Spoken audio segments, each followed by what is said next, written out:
মই এতিয়া আপোনালোকক জনাই থৈ যাম সাব ইন্সপেক্টৰ আমাৰ ইউবি এবি কমিউনিকেশ্যন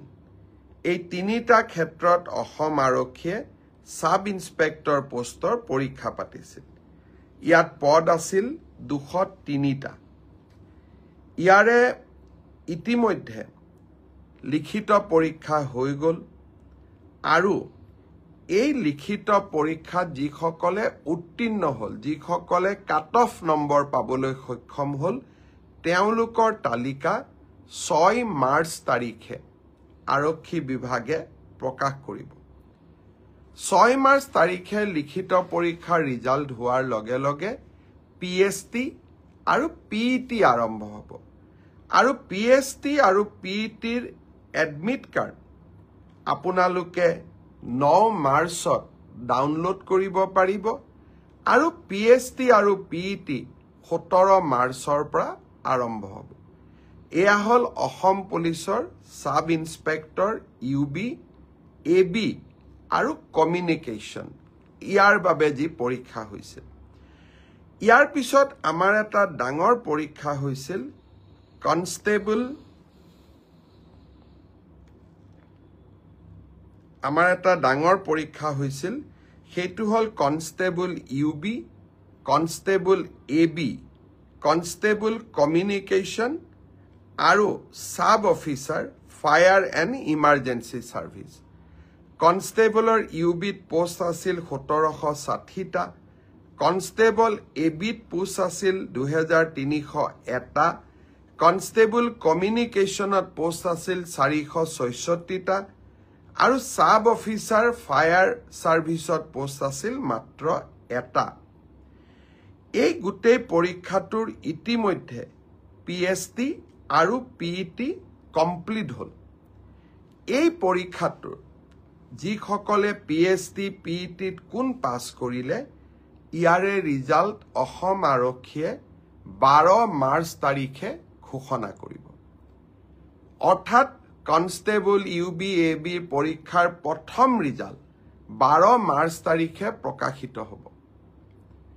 ইয়াৰ পিছত আপোনালোকে নিজেও জানে যে এটা লিখিত পৰীক্ষাত আমি অৱতীৰ্ণ হ'ব লাগিব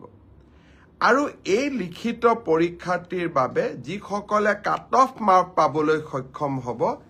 তেওঁলোকে এডমিট কাৰ্ড 17 মাৰ্চৰ পৰা ডাউনলোড কৰিব পাৰিব আৰু ফাইনেলি এবি ইউবিৰ ৰিটেন টেষ্ট 23 মাৰ্চত অনুষ্ঠিত হ'ব ইয়াৰ পিছত অসম আৰক্ষীত ড্ৰাইভাৰৰ 667টা পোষ্টৰ বাবে পিএছটি আৰু পিইটি অনুষ্ঠিত হৈছিল এই ড্ৰাইভাৰৰো পিএছটি পিইটিৰ পৰীক্ষাৰ ৰিজাল্ট অহা পৰহি দিনাখন অৰ্থাৎ 4 মাৰ্চ তাৰিখে অসম আৰক্ষীয়ে ঘোষণা কৰিব ইয়াৰ পিছত স্বাভাৱিকভাৱে ড্ৰাইভিং টেষ্ট হ'ব আৰু ড্ৰাইভিং টেষ্টৰ পৰীক্ষাৰ বাবে এডমিট কাৰ্ডো 4 তাৰিখৰ পৰা লাভ কৰিব পাৰিব আৰু written test driving test written পিছত হ'ব প্ৰথমতে ড্ৰাইভিং হ'ব ড্ৰাইভিং টেষ্ট 10 মাৰ্চত পৰা অনুষ্ঠিত হ'ব অৰ্থাৎ 4 তাৰিখে পিএছটি পিইটি ৰিজাল্ট দিব এডমিট কাৰ্ডো 4 তাৰিখে দিব আৰু 10 মাৰ্চৰ পৰা ড্ৰাইভিং টেষ্ট হ'ব আৰু ফাইনেলি ইয়াৰ পিছত এটা লিখিত পৰীক্ষাটো আমি এপিয়াৰ কৰিব লাগিব এতিয়া মই আহিছো কনষ্টেবল এবি সিডিও অৰ্থাৎ কমান্ডো বেটেলিয়ন এই ক্ষেত্ৰত ইয়াত পোষ্ট খুব কম আছিল মাত্ৰ 164টা পোষ্ট আছিল 164 কাৰণ কমান্ডো বেটেলিয়ন বিলাক নতুন বেটেলিয়ন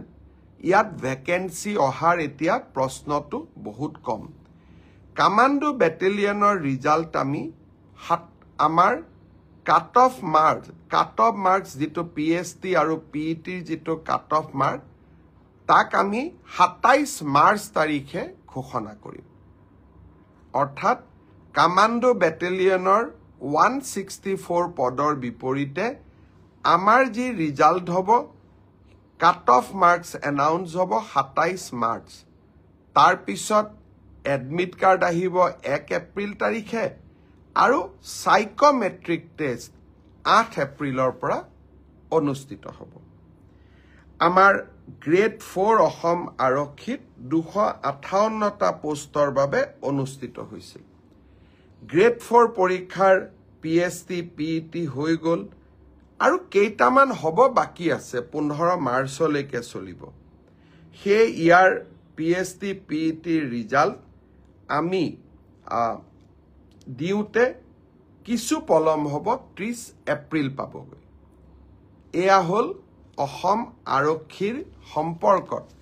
আপোনালোকে জানিব বিচৰা তথ্য